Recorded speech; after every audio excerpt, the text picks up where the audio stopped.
It's me, Ryan Carr. Yes, we're doing some interesting things here today. We're here at our secret green screen studio location. Right now, you can't tell what's going on, but we got a lot going on. We have a full show happening here. All you guys can see is the green background. But it's me, Ryan. I'm a professional stunt double. I'm here with Miss Natalie Arteaga. Hello, everybody. I am a on-camera actress and screenwriter. I'm also a director on the SAG-Aftra Chicago local board. And this past election, I was also elected to be convention delegate. So. And my good buddy and roommate, Big Tully Bertorelli. Hi, guys. Yes, he's also our intern here. Tully is hanging out today, and he's making sure that whatever happens in the booth with our producer, Bob Beck, always speaks the truth. He's breaking the backs and checking the facts for us here at the Ryan Carr Show. Tully, you're in direct communication with Bob in the booth. Bob, can we hear Bob? Yeah. Hey, good afternoon, everybody. Everybody, that's Bob Beck, the voice of Chicago. We also have a new audio-video staff member here today, Jeremy. Thank you, Jeremy. Thank you, Jeremy. Hey. We have our live Facebook Live broadcast happening right now, but Jeremy is actually making sure that our show runs like a well-oiled machine today. We have a great show planned for you today. Great. I actually had a quick question for you, Ryan. What got you into stunts? You know, I've kind of been thinking about this. You know, we're all in this industry doing what we're doing. We're kind of in the middle of it, but I would like to know more about how you started and why. What got me into stunts? What got me into stunts? You know, I ask myself this question every day. No, I'm just kidding. I was a gymnast. I was doing gymnastics for a very long time. I started coaching gymnastics at 16, and then I was in a children's theater. And at that children's theater, they always put me in these great positions to like do the back handspring or, you know, kind of show off a little bit.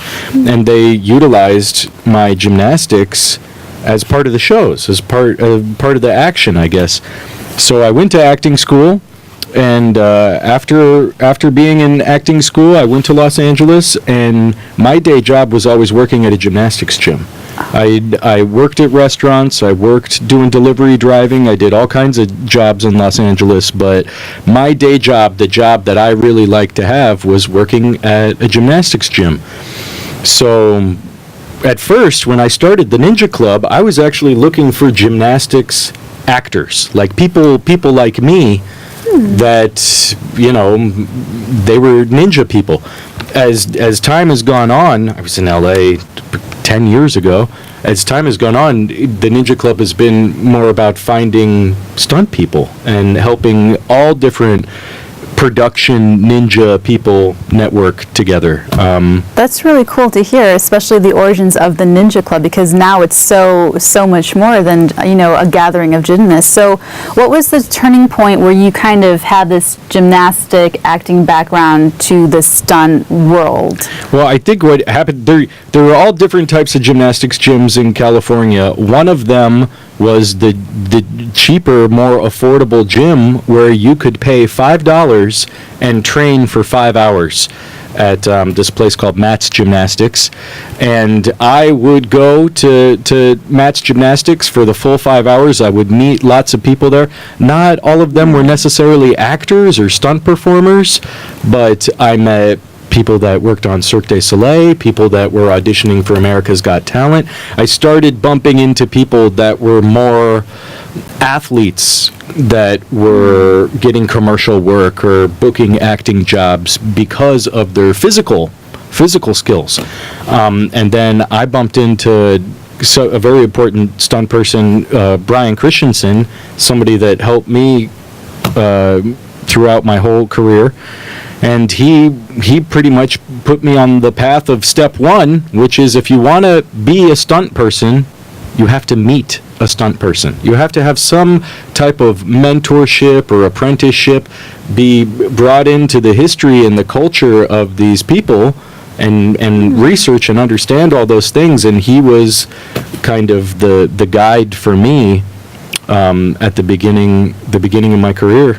And Great. So for those of us who don't know maybe who Brian Christensen is, if you're in the stunt community, I'm sure you do. So can you walk us through? Brian Christensen is really an innovator. He has a company called Nosewind Inc., and they are one of the premier stunt and rigging companies nationally. They work with some of the biggest names around nationally and locally. He's a Chicago guy, and we love Brian Christensen's company, and we love Nosewind Inc. And Brian, if you're out there watching us right now, rock and roll and love from the Ryan Carr Show with Tully and Natalie and Bob and Jeremy. So yeah, that's me. What inspired you to get into acting and screenwriting? I mean, you wear many hats. You dabble. We're dabblers. Well, for acting, it was Ace Ventura: Pet Detective that got me into acting. That just looked like the dream job, to make these goofy faces and to just be in this fun world constantly, and then be around animals. So definitely the shapeshifter aspect of it, of getting to kind of explore every human experience on the spectrum that we're capable of, and kind of using that as a form of catharsis personally, or reaching someone else through the medium of film. You know, film semiotics is pretty interesting. It's such a bizarre thing for us to just, as strangers, walk into a big room that's in the dark, sit next to each other in the dark, silently not talking to the neighbor really, and having this experience of this film or a movie, and experience these emotions together, laughing, crying, angry, whatever. And then the lights go on, the show ends, and you all leave separately. You go to your homes, you don't ever see those people again. And it's, everything about it kind of always fascinated me. So I don't want to get into a huge thing about it, digression, but screenwriting evolved out of a frustration that there were no really great quality roles being written. And the things I was going out for were okay. Commercials are my bread and butter. They pay really great, especially, Chicago's a huge commercial town. There's a lot of great ad agencies here. But feature film wise, or, kind of like the meat of acting and what we want to be here to do wasn't being offered to my type. So you started producing the type of stuff that you want to be in. And I think that's kind of the beauty behind a lot of people's careers. I mean, I'm even thinking of people like Matt Damon or Ben Affleck, Good Will Hunting. I'm thinking of Casey Affleck. Anyway, it's really, directors make movies, directors direct movies, but actors make movies, okay?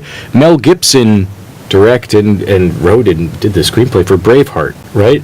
Passion of the Christ. It's Kenneth Branagh. Oh, he's an amazing actor. He's an amazing actor, director, producer.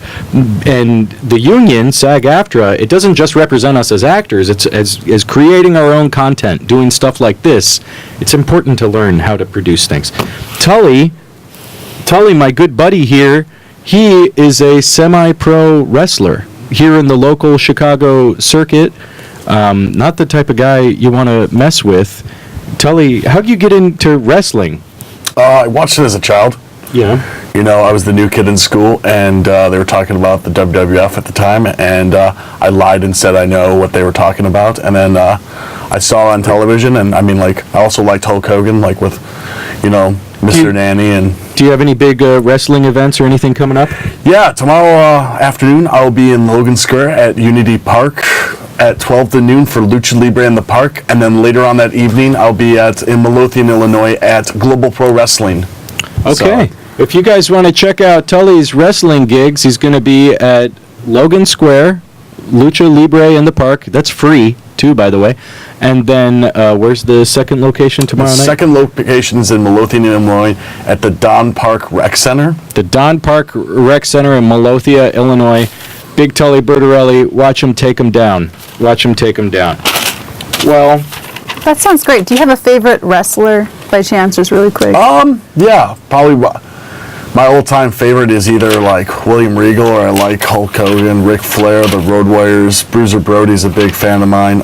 Bruiser Brody was this guy in the 70s, 80s. God rest in peace, but he was just a vicious wrestler. He came out to Immigrant Song by Led Zeppelin and was just ruthless in the ring. Wow, that sounds like a really cool intro. So has the wrestling background, I mean, obviously that would support a stunt career, right? Have you had to use that in Sometimes, work? yeah. Sometimes. Cool. It's interesting getting involved in a stunt community. Here in Chicago, there's really kind of what there is a stunt group or an association. It is a community, it's a family feel.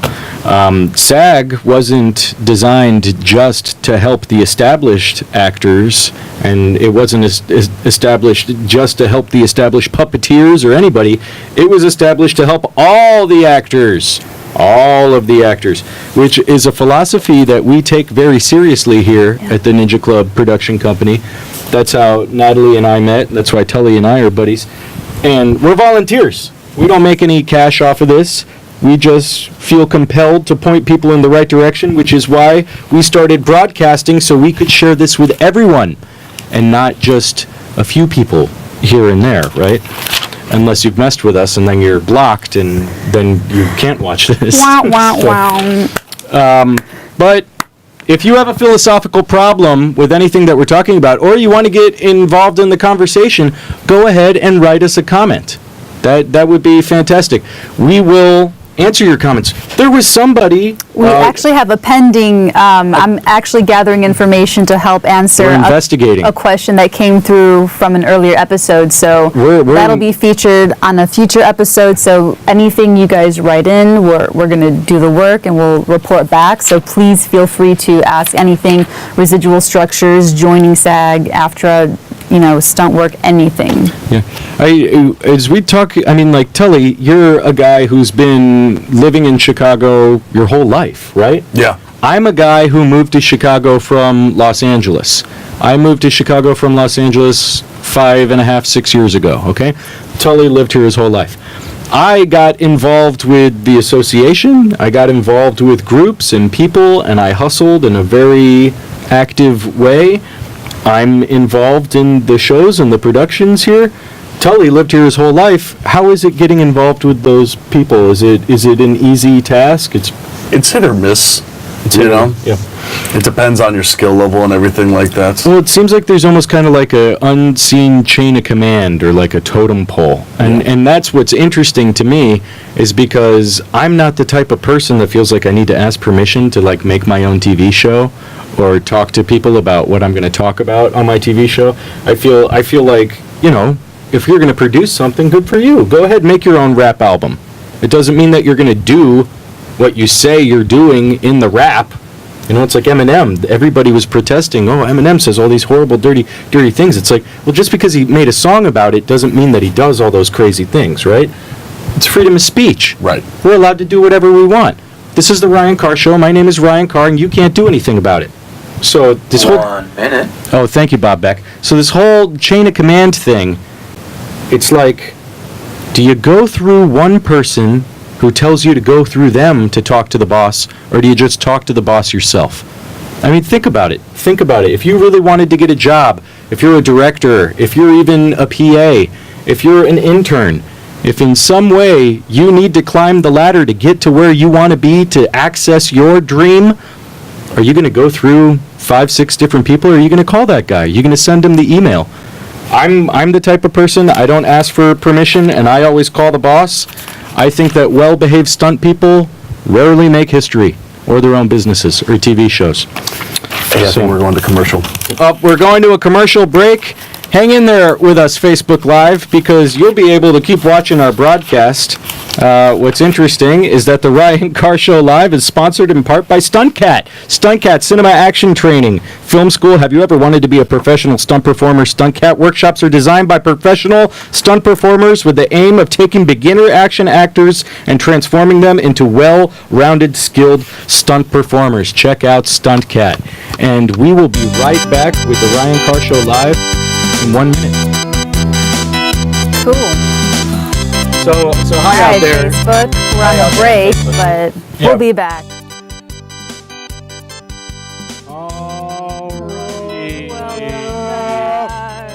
Okay.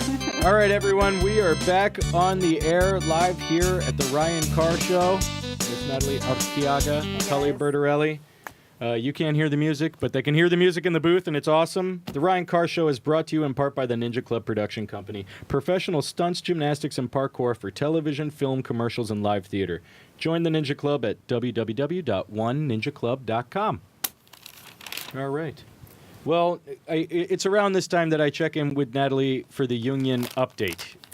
Alrighty, thank you, Ryan. Yes. So as far as the union update, we had a delegates caucus on August 29th at around noon.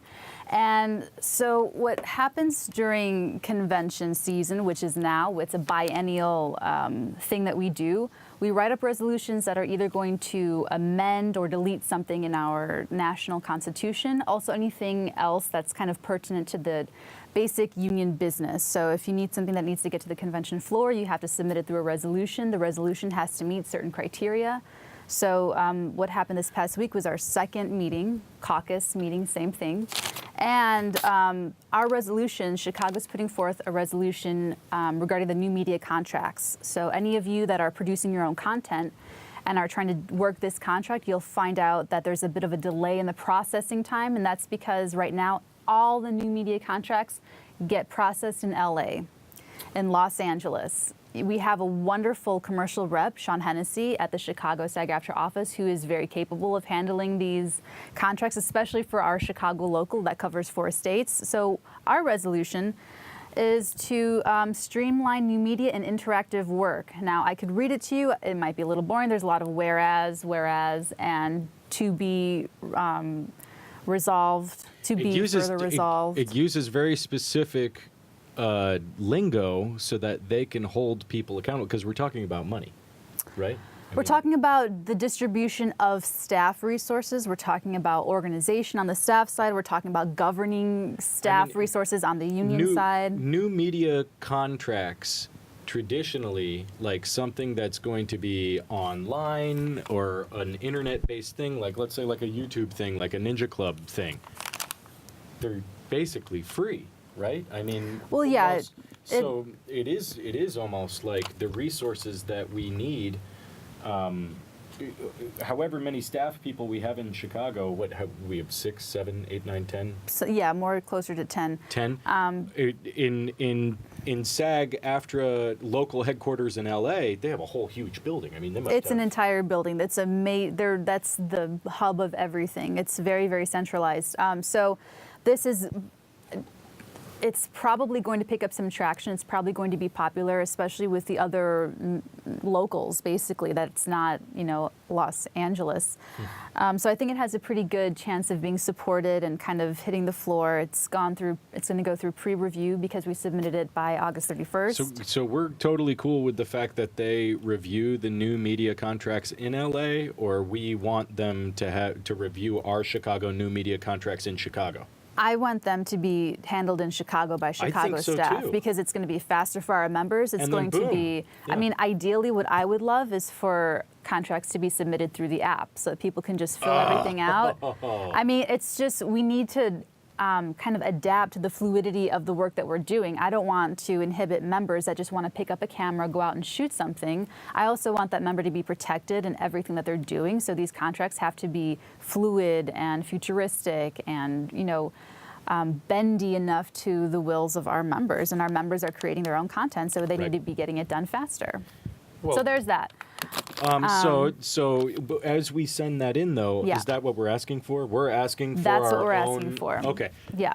Well, great. I mean, I give my full support of having our own Chicago new media attention on our new media contracts. Yeah, so we want our Chicago office to be able to process them. That's what this resolution is about, because right now they're all being processed in Los Angeles, and it's just taking a long time. So there's that. We also have, I don't know if you guys got the email or if you look at your SAG-Aftra email communications, but a notice has been sent out to populate the National Service Committee request form. So that's if you want to this is a big one. You want to do this. You want to populate the National Service Committee. You want to? Yes, it's Yeah. basically a list of all the national committees, and you can kind of check mark which ones you're interested in joining. So maybe you would want to be part of the National Stunt and Safety Committee. Yes. You take that off, you fill in your information, and you send it through. Those committees, there's a limit of how many people can be on them. It's 17 for the committee voters, and then it's 9 alternates. So the committees, all these national committees, are populated by the president.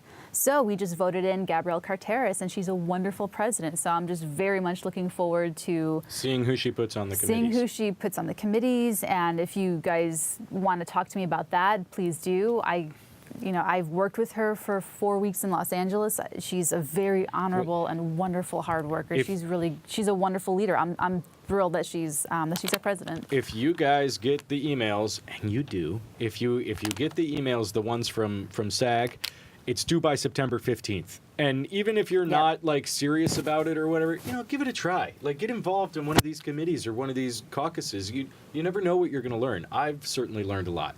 So Correct, and there's even local committees too. So if you don't get on maybe the national committee, you can maybe start one on the local level or just join the local. and a lot of them have food. Yes. We love food. Yes. Free food, free snacks, so Just that's saying. another perk. Okey-doke. So our third caucus is going to be September 13th. So if you guys have anything else, just send it out to me. You send the ideas to Natalie. Yes. Natalie brings them to the caucus. The caucus puts them into a, what's it called with an R? Resolution. The caucus puts it into a resolution. They take that to LA to national, and then they pretty much And we all do vote. it.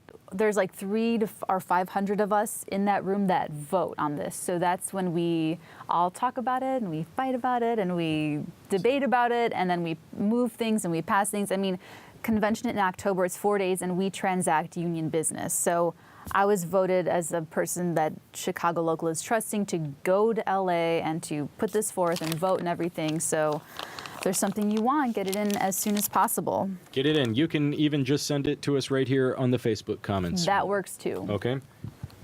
Yep. Oh. I So interrupted that's you. with that's fine. So that's the resolution stuff. And for resolutions, if you want help, I will help you write your own resolution. You have to do a lot of whereases, to be resolved, be it further resolved XYZ. It has to be very exact language, brief description of the resolution and statement, and that's before September 6th. Now, the activator. I hope you guys are getting your activator and reading what's into it. There's a workshop, how to get your work to creatives in today's market. What are they looking for? That's going to be September 18th from 6 o'clock to 8 o'clock p.m. 1 East Erie, RSVP to Kathy Byrne. I think it's like kathy.byrne@sagaftra.org. Please don't quote me on that, but double check that. And then there's also the Roy W. Dean Film Grant. Applications are due by September 30th. This is a really cool grant. You don't have to pay grants back. If you get a grant, that's like free money to make a movie. Yeah, so they're offering $3,000 in cash plus $30,000 in film services. They're looking for films that are unique and contribute to society. So they could be documentaries, short films, features, and web series. So I would Maybe we'll greatly send them a encourage copy you- of the Ryan Carr Show. Exactly. Why not? Do it. Yeah, we could do something So- good with that $3,000. Like get a real band. No, So- I'm just kidding. Todd. So that's the union news. Union so news. far.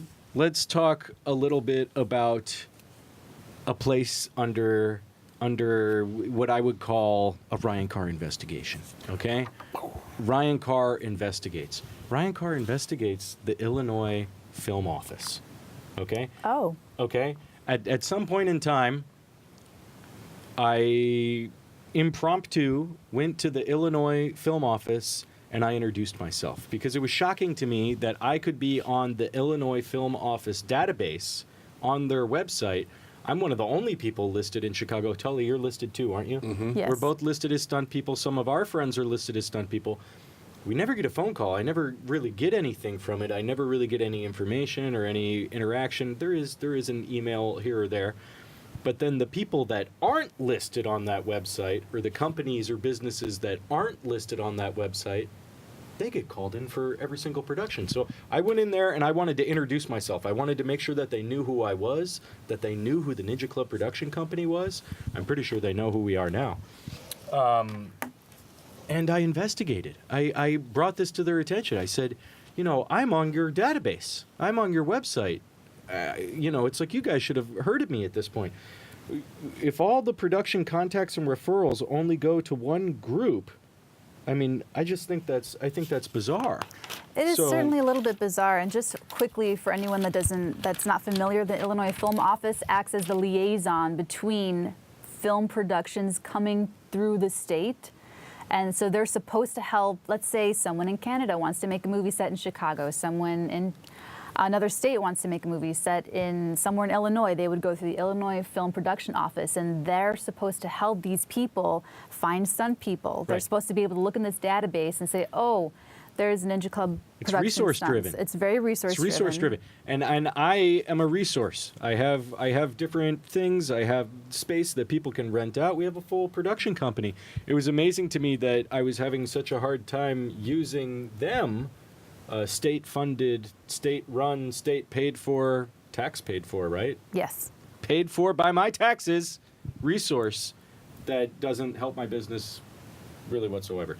So I thought that was weird, and I brought that to their attention, and they said, well, you know what? You're not the only one that really has asked us about this. Even the casting directors, some of the agencies, different things, they have all brought this to their attention as well. So it's like one person or one group or one company, they have some type of connection that the average everyday guy like me and Tully, we don't have. So now, I would say if there were some sort of disbursement between work among many different services, it might sound like the people that are not on the list are getting calls because they've built up a resume where they've worked with certain people before. Oh, surely. However, I did take a look at that Illinois Film Office production guide today, Ryan, and I did see that there were a very select... you double-checked that I was on. I did. I actually did. I wanted to double-check his work, so I did. I went on and I saw that there's Tully, there's Ryan, there's 2 or 3 more. But it's kind of interesting because the people that get the majority of the work, I'm talking about a very, very large piece of the pie, are not on that list. Well, when I went over there and I brought this up, it was very interesting, and I'm not going to say who I spoke to, but the person actually said to me, well, is this in reference to the person that we actually had to let go for leaking production information for the last 10 years? And I scratch my head and I go, I don't want to name names. You never know what Ryan Carr is going to say on his crazy live Facebook TV show. But that would make sense. You see, when I put that and that together and I go, oh, well, somebody leaking production information has to get fired. Maybe people don't want to be listed on the website anymore because they're covering up the fact that they were doing something ethically, ambiguous. That makes sense to me. But I just wish that maybe SAG could help us out. Maybe there could be a little bit more transparency with these state-run, state tax-paid-for organizations that are supposed to help production companies like mine actually make a difference and produce our own material. I wish those resources weren't taken advantage of and manipulated. And that's pretty much how I'm feeling this week on the Ryan Carr Show. Well, I might have something to report back on next week's episode because it would be interesting because the union does work with the Illinois Film Production, office, and we also work with the Chicago Film Office. So Rich Moskal heads up the Chicago Film Office, and it's the same thing. The production's gonna come to Chicago, get off, they're at O'Hare. Okay, who are we gonna call? Let's call Chicago Film Office, Illinois Film Office, and see. And we will investigate. This is going to be an ongoing investigation for us. It's something that I need to know the answers. Again, I ask a lot of questions. Natalie knows a lot of the answers. The jury's out on this one. We got to figure this out. We need a little bit more research. To be continued. To be continued. But if you guys just tuned in, sorry, the show's over. Thanks for joining us for the Ryan Carr Show. I got to thank Bob Beck, my producer in the booth. Bob, best producer ever. Best producer. I love you guys. Tully, my best buddy. We got a new guy in the booth, Jeremy. He's our AV guy. Thank you, Jeremy. What does this button do? I want to thank Miss Natalie Artiaga. Always a pleasure. Thanks for letting me do this, Ryan. And hey, you know what? Just stay out of trouble, Chicago.